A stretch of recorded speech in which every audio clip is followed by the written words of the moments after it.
আজকের জুমার আলোচনার বিষয় গুরুত্বপূর্ণ কিছু উপদেশ। 2 নম্বর উপদেশ হচ্ছে হালাল উপার্জন। কি খাওয়া? হালাল উপার্জন। এখানে তো আটকে গেছি। সাহেব বলেন কি? এখানে তো আটকে গেছি। জি, এখানে আটকেবেন আপনি। আটকে যাবেন মানে আটকে গেছেন, শুধু অপেক্ষা করতে চাচ্ছেন মৃত্যুটা। আল্লাহ সুবহানাহু ওয়া তাআলা বলেন, ইয়া আইয়ুহার রাসূল কুলু মিনাত তাইয়্যিবাত ওয়া আমালু সালিহান। হে রাসূলগণ, পবিত্র বস্তু আহার করো আর সৎ কাজ করো। ইন্নী বিমা তা'মালুনা আলিম। নিশ্চয়ই আমি আল্লাহ সুবহানাহু ওয়া তাআলা তোমাদের কর্ম সম্পর্কে অবগত। পরিপূর্ণভাবে আমি জানি তোমরা কোন নবী কোন কর্ম করছো, কে কোন কাজ করছে, আমি আল্লাহ জানি। আল্লাহ বলছেন, আল্লাহু বাসীরুম বিল ইবাদ। আমি হচ্ছে চক্ষুষ্মান, সর্বক্ষেত্রে সর্বাবস্থাটা দেখতে পাই। তোমরা কি করছো? আল্লাহ সবসময় দেখেন। আপনার থেকে আল্লাহর দেখা কি এক হবে? অসম্ভব, কোনোদিনও নয়। আল্লাহ বলছেন, এই হার রাসূল, আপনি কিন্তু আমি বলছি আপনারা হালাল খাদ্য খান। আমি যা রিজিক দিয়েছি ওর ভিতরে যেটা হালাল করে দিয়েছি সেটা আপনি খান। রিজিক তো সব কার? হারামও কে দিয়েছেন? আল্লাহ দিয়েছেন। হালালও আল্লাহ দিয়েছেন। তা আল্লাহ বলছেন, এই যে আমার এটা হালাল এটা হারাম, এটা আমি পরীক্ষা করার জন্য দিয়েছি, তুমি আমার কথা মানো কিনা। একটা ধরেন পার্টিশন ব্র্যাকেট, এইটা একটা এরিয়া, এই এরিয়ার মধ্যে যা দেখছে সবগুলো হারাম, এরিয়ার বাইরে যা দেখছে সব হারাম। তোমাকে আমি বলে দিয়েছি এবং নবীর মাধ্যমে জানিয়ে দিয়েছি। যুগে যুগে কিতাব নাজিল করেছি, তার সাথে নবীকে দিয়েছি। তারা চলে গিয়েছে, আমি কিতাবকে রেখে দিয়েছি, কোরআনুল কারীম, কালামুল্লাহ, যেটা আমার সৃষ্টি না, আল্লাহর জাত। এবং নবী রাসূলের সুন্নাহ, যুগে যুগে নবী রাসূল চলে গেছে, তার সাথে উলামা ওয়ারাসাতুল আম্বিয়া, উলামা এখনো রয়েছে, নবীদের ওয়ারিশ সূত্রে তারা রয়ে গেছে। তারা তোমাদেরকে হক জানিয়ে দিবে। আল্লাহ সুবহানাহু ওয়া তাআলা বলছেন 14 নম্বর 15 নম্বর আয়াত করে দেখবেন যে আল্লাহ সুবহানাহু ওয়া তাআলা বলছেন যে আমি প্রত্যেকটি জাতিকে হালাক করে দেওয়ার আগে এবং ধ্বংস করে দেওয়ার আগে এবং হারাম খাওয়ার আগে আমি তার কাছে হালালটা আগে পৌঁছে দিই। তুমি কোনটা নিবে এবার বলো? কথা বুঝিনি? আল্লাহ সুবহানাহু ওয়া তাআলা বলছেন, এবং ওই জাতিকে আমি শায়েস্তা করার আগে, শাস্তি দেওয়ার আগে আমি তার সাথে একজন রাস্তার সামনে একজন রাসূলকে পেশ করি। রাসূল মানে যিনি বার্তা বাহক। রাসূল মানে কি? যিনি বার্তা বাহক, আল্লাহর বার্তা পৌঁছে যায়, রিসালাত পৌঁছে দিয়েছে, তাকে বলা হয় রাসূল। কথা বুঝিনি? নবী রাসূল, রাসূল রাসূলুল্লাহ। যেই হোক, আল্লাহ সুবহানাহু ওয়া তাআলা বলছেন যে আমি তোমাদের কাছে বলেছি, উপদেশ দিচ্ছি, তোমাদেরকে আদেশ করছি, হে রাসূলগণ, তোমরা হালাল বস্তু ভক্ষণ করো এবং সৎ কাজ করো। ইন্নী বিমা তা'মালুনা আলিম। তোমরা যা করছো আমি আল্লাহ তা জানি, আল্লাহ বলেছেন। তাহলে নবী রাসূলকে বলেছে হালাল খাদ্য খেতে, আপনি আমাকে বলে নাই? বলেছেন। একই আদেশ নবী রাসূলদের করেছেন, একই আদেশ মুমিন মুত্তাকিদের করেছেন, মুমিন মুসলিমদেরকে করেছেন। নবী রাসূলগণ যে খাদ্য খাবে, মুমিন মুত্তাকি এবং মুসলিম সেই খাদ্যই খাবে, এর বাইরে কিছু খাবে না। এবার আসেন সহিহ বুখারীর হাদিস 2059 নম্বর হাদিস খুলবেন। সেখানে ইমাম বুখারী কোট করেছেন, আল্লাহ নবী সাল্লাল্লাহু আলাইহি ওয়াসাল্লাম বলেছেন, আবু হুরায়রা থেকে বলেন, তিনি বলেন, আনি নবী সাল্লাল্লাহু আলাইহি ওয়াসাল্লাম ক্বালা ইয়াতি আলান নাস জামানুন লা ইউবানি আল মারউ মা আখাযা মিনহু আমিনাল হালাল আমিনাল হারাম। আবু হুরায়রা থেকে বর্ণিত, তিনি বলেন, আল্লাহ রাসূল সাল্লাল্লাহু আলাইহি ওয়াসাল্লাম বলেছেন, আমার উম্মতের উপর এমন একটি সময় আসবে, এমন একটি জামান আসবে, এমন একটি সময় আসবে, এমন একটি যুগ আসবে, জামান আসবে, যখন মানুষ পরোয়া করবে না যে সে কোথায় হতে সম্পদ উপার্জন করলো, সেটা হালাল হতে না হারাম হতে। আল্লাহ নবী বলছেন, এমন একটি সময় আসবে আমার এই উম্মতের উপরে, যে সময় মানুষ হালাল এবং হারাম কোনো দ্বিধাদ্বন্দ্ব করবে না এবং খেয়াল করবে না এটা হালাল থেকে করলাম না হারাম থেকে করলাম। কথা বুঝেননি? আল্লাহ নবী বলছেন, ওটা কি ওই সময়ের কথা বলেছেন? এই সময়ের কথা বলেছেন। রাসূল সাল্লাল্লাহু আলাইহি ওয়াসাল্লাম বলেছেন, দেখেন তো আপনি এবার তাকিয়ে দেখেন তো অবস্থা, আপনার দিকে আপনি তাকান, আপনি কি করছেন? রাসূল সাল্লাল্লাহু আলাইহি ওয়াসাল্লাম বলছেন যে এমন একটি জামানা আসবে যে জামানায় আমার উম্মত হালাল এবং হারাম বিবেচনা করবে না। ইনকাম হলেই হলো, সেটা হারাম হোক আর হারাম, খেয়ে জীবন বাঁচে। অনেকে বলে জীবন বাঁচান ফরজ। কে বলেছে তোমাকে?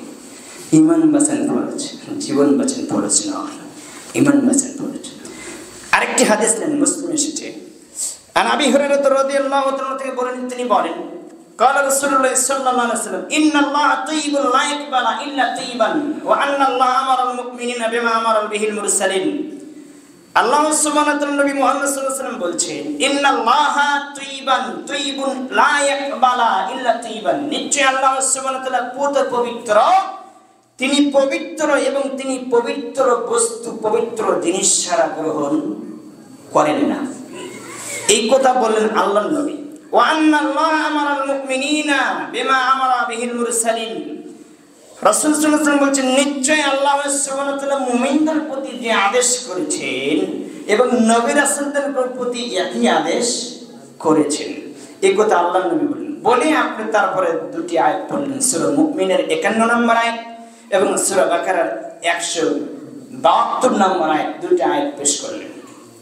পেশ করার পরে এবার বললেন, আল্লাহর নবী বলছেন যে দেখেন কি বললেন, সুম্মা যাকারা রাজুলা ইউতিলুস সাফারা আও আশআসা আগাইরা ইয়ামুদ্দু ইয়াদাইহি ইলাস সামাই।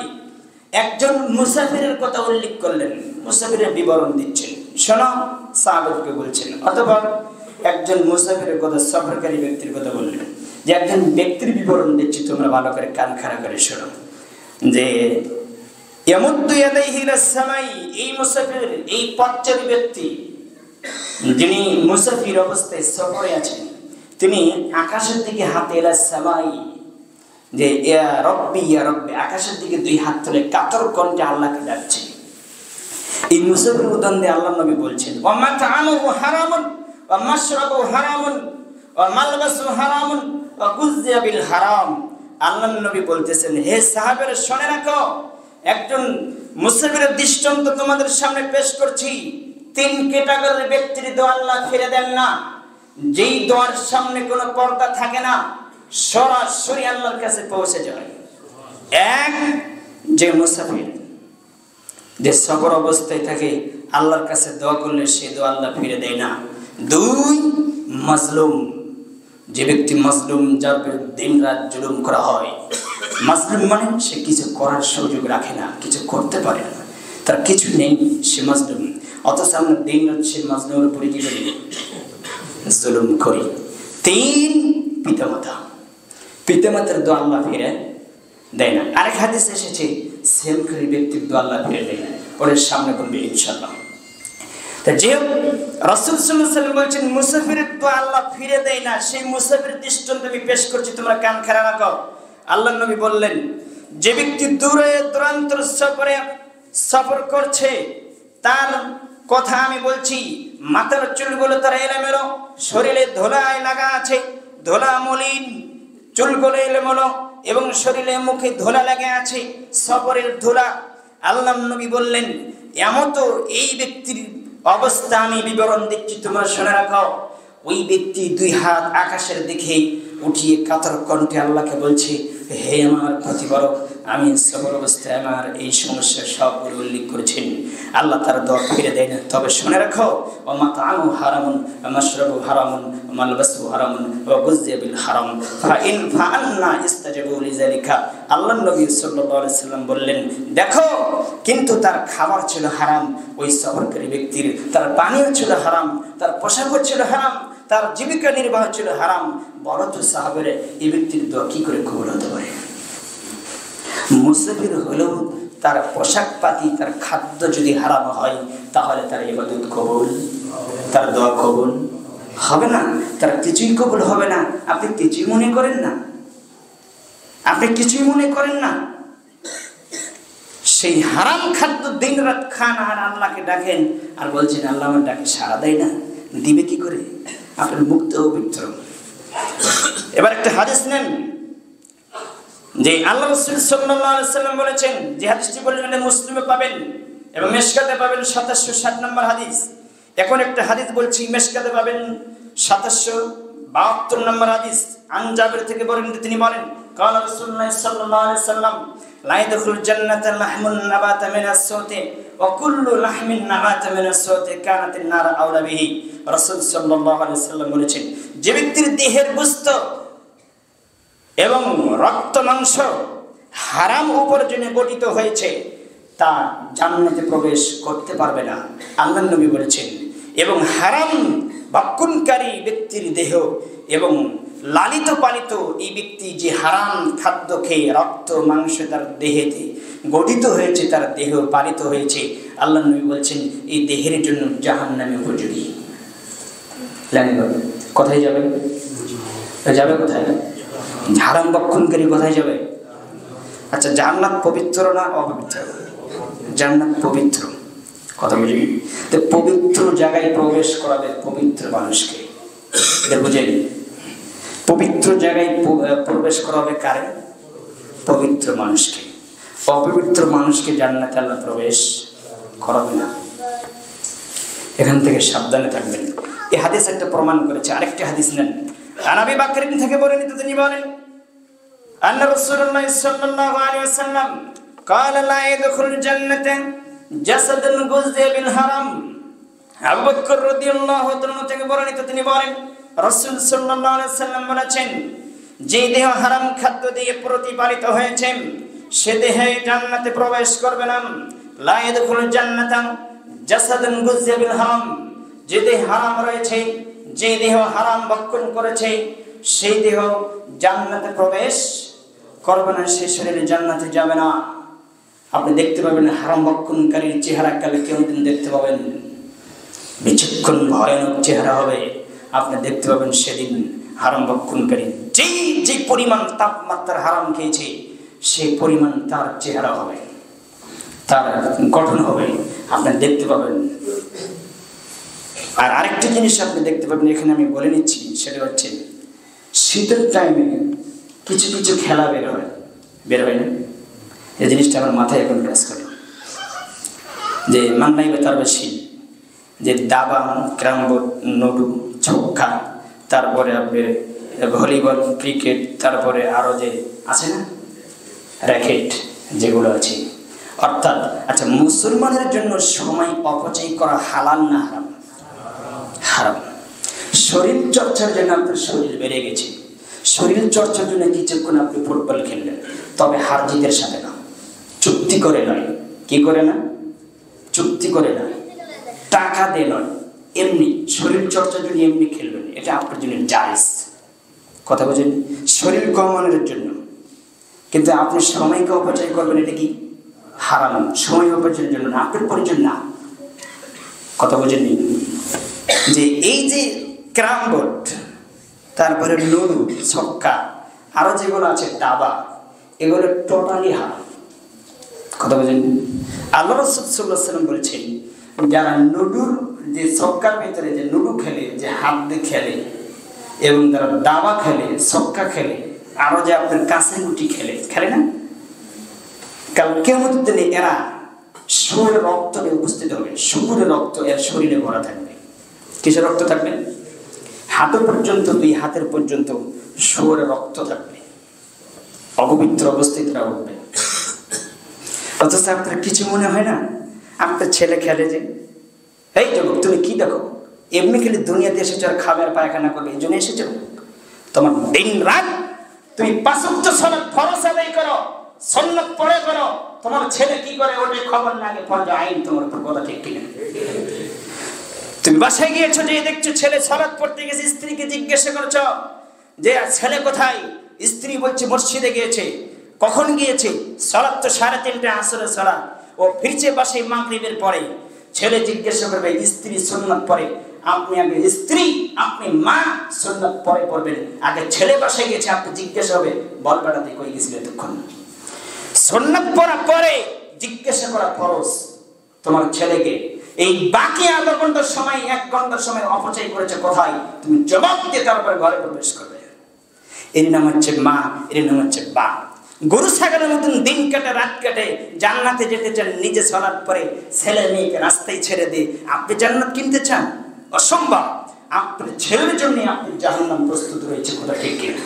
আমরা প্রস্তুত থাকেন কেন হবে?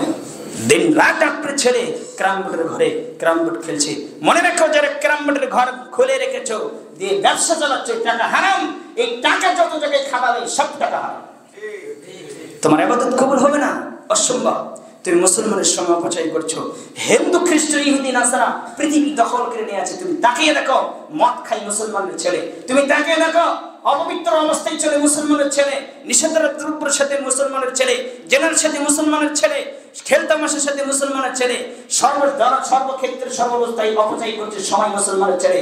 ইহুদির বাচ্চা সময় অপচয় করে না। তুমি তাকিয়ে দেখো, ও তোমাকে মারার জন্য বোমা রেডি করছে। তুমি ভাবো, তুমি সেই প্রতিশোধ ভুলে গেছো? আল্লাহ বলছেন তোমার জানের শত্রু, তোমার মানের শত্রু। তুমি যে খেলা যে 20 বছর আগে বক্তব্য শুনেছ, তোমার ঘরে এখনো সেই পতাকা ঝুলক ব্রাজিল আর্জেন্টিনা আছে না? থাকবে কেন? আমার ঘরে তো থাকে নেই, কোনো দিনও থাকে নেই, এবং মরার আগ পর্যন্ত থাকবে না ইনশাআল্লাহ। তোমার ঘরে থাকে কেন? তুমি তো হজ করে এসেছো, তোমার ঘরে এখনো পতাকা আছে। যে তুমি চেনো ব্রাজিল খেলা, তুমি চেনো? তুমি যদি পায়খানা পরে যাও, আর 3 বালতি পায়খানা মিশে তোমার মাথার উপর থাকবে, তোমাকে তোলার তো পরের কথা। তারা হচ্ছে ব্রাজিল। তুমি তার দলের সাপোর্ট এটা না, তুমি 3 রাত পতাকা ঝুলে রাখো তোমার ঘরের উপরে, 3 তলার উপরে। তুমি চেনো ওকে? তোমার জীবনটা গরু ছাগলের মতন চলছে, তুমি তাকে দেখো। আল্লাহ তোমাদের বুঝদান করো, আল্লাহ আমিন। বলছিলাম যে আপনাকে 2 নম্বর উপদেশ দিলাম যে হারাম থেকে যখন যে অবস্থায় থাকেন, হারাম থেকে বেঁচে থাকবেন। জান্নাত হবে পৃথিবীর জমিনে, কেউ আপনার জান্নাত ঠেকাতে পারবে না যদি হারাম থেকে বেঁচে থাকতে পারে। আল্লাহ তোমাদের কবুল করুন, আল্লাহ আমিন। আমাদেরকে নবী রাসূলদের কাতারে তিনি অন্তর্ভুক্ত করেন, আল্লাহ আমিন। এই 2 নম্বর উপদেশে গেল। 2 নম্বরের ভিতরে আরো কিছু আছে। কুল্লু মুসকিরিন হারামুন ওয়া মা আসকারা কাসিরু ফাকালিলু হারামুন। কুল্লু মুসকিরিন হারামুন, প্রত্যেক নেশাদার দ্রব্য তো হারাম। প্রত্যেক নেশাদার দ্রব্য কি? হারাম। এখানে একটা জিনিস বুঝাবো, হুজুর বলছে গুল খাওয়া, বেরি খাওয়া, তারপরে আরো কিছু খাওয়া, তামাক খাওয়া, জর্দা খাওয়া মাকরু। কি বলছেন? মাকরু মানে কি? মাকরু মানে খারাপ। 36 নম্বর আয়াত সূরা বনী ইসরাঈল খুলবেন, আল্লাহ বলেন হত্যা করা মাকরু, জিনা করা মাকরু, পিতামাতার অবাধ্য হওয়া মাকরু। কথা বুঝেননি? এতিমের মাল মেরে খাওয়া মাকরু, আপনার বেশি টাকা পয়সা অপচয় করা মাকরু, বেশি খাওয়া মাকরু। মাকরু মানে কি? খারাপ। জিনা করা মাকরু। আল্লাহ বলছেন তো মাকরু কই তারা ধরা খেয়ে গেছে। যদি মাকরু বাদ দিত আল্লাহ কোনো নাম থাকতেন, তাহলে বাঁচার কোনো সুযোগ ছিল। কথা বুঝেননি? হুজুর বুঝে নেই, হুজুর আপনাকে জাহান্নামে নিয়ে যাবে, প্রস্তুত থাকেন। কারণ আপনি তদন্ত নিয়ে দেখেন হুজুরও নিজেও খায়, এই জন্য প্রস্তুত দিতে পারে না। কুল্লু মুসকিরিন হারামুন, প্রত্যেক নেশাদার দ্রব্য হারাম। মা আসকারা কাসিরুহু ফাকালিলু হারামুন। কাসিরুহু মানে বেশি। যেই নেশা, যেই জিনিস খেলে, বেশি পরিমাণ খেলে বিবেকের ক্ষতি হয়। নেশা জায়গায় যেই জিনিস বেশি খেলে, এই জিনিস বলতে যেটা নেশাদার দ্রব্য, যেটা আল্লাহ কি করে দিয়েছে? হারাম করে দিয়েছে। যেই হারাম জিনিস বেশি পরিমাণ খেলে কি হয়? যেটা তামাক, যেটা মদ, খামর, যেটা বলা হয়েছে, যে জিনিস বেশি খেলে বিবেকের ক্ষতি হয়, আল্লাহ নবী বলছেন ফাকালিলুহু হারামুন, সেটা কম হারাম। আপনি কি আমি যদি 250 গ্রাম বেরি তামাকের ভিতর থেকে আপনার বেরি যদি ভেঙে যদি তামাক বের করে, তাঙ্কুর বের করে যদি আপনাকে 250 গ্রাম আমি খেতে দেই, আপনি খেতে পারবেন? বিবেক ক্ষতি হবে না? যে 1 পা 250 গ্রাম বা হাফ কেজি যদি আপনাকে তামাক যদি আপনাকে নিয়ে এসে দিই যোগদা, আপনি খেতে পারবেন? 1 বছরতে খেতে পারবেন না? বিবেকের ক্ষতি হবে। তাহলে আপনি মনে করেন এটা হারাম। একটা হাদিসের যথেষ্ট। সারা পৃথিবীর আলেমদের সাথে আমার চ্যালেঞ্জ থাকলো, যদি প্রমাণ দিতে পারে এটা হারাম, তাহলে আপনি জাতির সামনে আর কথা বলবেন না। একটা হাদিস যথেষ্ট। যত কিছু বোঝাক না কেন, আপনাকে হুজুর আমি বললাম হারাম, অতএব হারাম, এর মধ্যে কোনো সন্দেহ নেই। হাদিসটা আপনি নিয়ে যান, আপনি ইবনে মাজায় পাবেন 3392 নম্বর হাদিস, 3333 নম্বর হাদিস, 3394 নম্বর হাদিস, চয় আপনার 3393 নম্বর হাদিস। অনেক হাদিস এসেছে। আল্লাহর নবী বলেছেন যে ব্যক্তি নিষেধাজ্ঞার দ্রব্য পান করে সে মূর্তি পূজকের সমান পাবে। কথা বুঝলেন? সাবধান থাকুন। নেশাদ্রব্য যখন মানুষ পান করে, তখন ওই ব্যক্তির দ্বারা সব কাজ করা সম্ভব। সকল পাপের মায়ের নাম কি? নেশা। আল্লাহ নবী সাল্লাল্লাহু আলাইহি ওয়াসাল্লাম বলেছেন। আল্লাহ তোমাদের বোঝার এবং মানার তুমি তৌফিক দান করো, আল্লাহুম্মা আমিন। 2 নম্বরের ভিতরে আরেকটা আছে, রাসূল সাল্লাল্লাহু আলাইহি ওয়াসাল্লাম বলেছেন সালাসাতুন কাদ হারামাল্লাহু আলাইহিমুল জান্নাহ, 3 ক্যাটাগরি ব্যক্তির জন্য জান্নাত হারাম। কয় ক্যাটাগরি? 3 শ্রেণী ব্যক্তির জন্য জান্নাতি হারাম। 1, মুদমিনুল খামরি, যারা নিয়মিতভাবে নিষিদ্ধ দ্রব্য পান করে তারা জান্নাতে যাবে না, তাদের জন্য জান্নাত হারাম। জান্নাত হারাম করেছেন আল্লাহ নবী বলেছেন, আল্লাহ জান্নাত হারাম করেছেন। তো জান্নাত যখন হারাম করেছেন পরে কি আল্লাহকে হালাল করবে? অসম্ভব। যেটা হারাম সেটা হারামই। কথা বুঝেনি?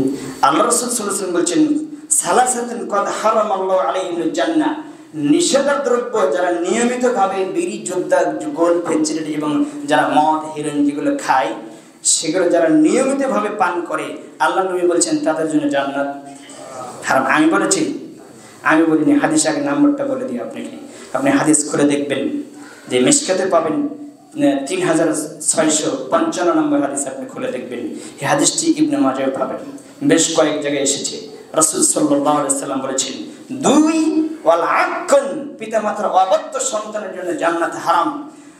3 ওয়াদ দাইসুল্লাযী ইউকিরু ফিল আহলিল খাবাস, যেই বাড়িতে যেই বাড়ির মালিক গার্জেন, যে বাপ, যে পিতা যে বাড়িতে বেপরদার সুযোগ দিয়েছে তার মেয়ে তার স্ত্রী পর্দার ভিতরে থাকে না, এই বাড়ির লোক সবাই জাহান্নামে যাবে, এদের জন্য জান্নাত হারাম। কিছু মনে হয় না? 5 ওয়াক্ত সালাত যেমন ফরজ, তার চাইতে বেশি গুরুত্বপূর্ণ ফরজ হচ্ছে আপনি স্ত্রীকে পর্দার ভিতরে রাখা। কথা ঠিক করে মানুষ মারা গেল তাকে পর্দার সাথেও দাফন করতে হয়, অথচ আপনার গুরুত্ব নেই। কিছু মনে হয় না? কিছু আপনার টাকা পয়সা, যে টাকা আপনার ইসলামের ভিতরে আপনার স্ত্রীকে আবৃত করে রাখতে পারেন সেটা কি টাকা নেই? যে টাকা আপনাকে কল্যাণের রাস্তা দেখায় না সেটা কিসের টাকা? যে টাকা আপনার উপকার করে না। আল্লাহ তোমাদের বুঝদান করো, আল্লাহুম্মা আমিন।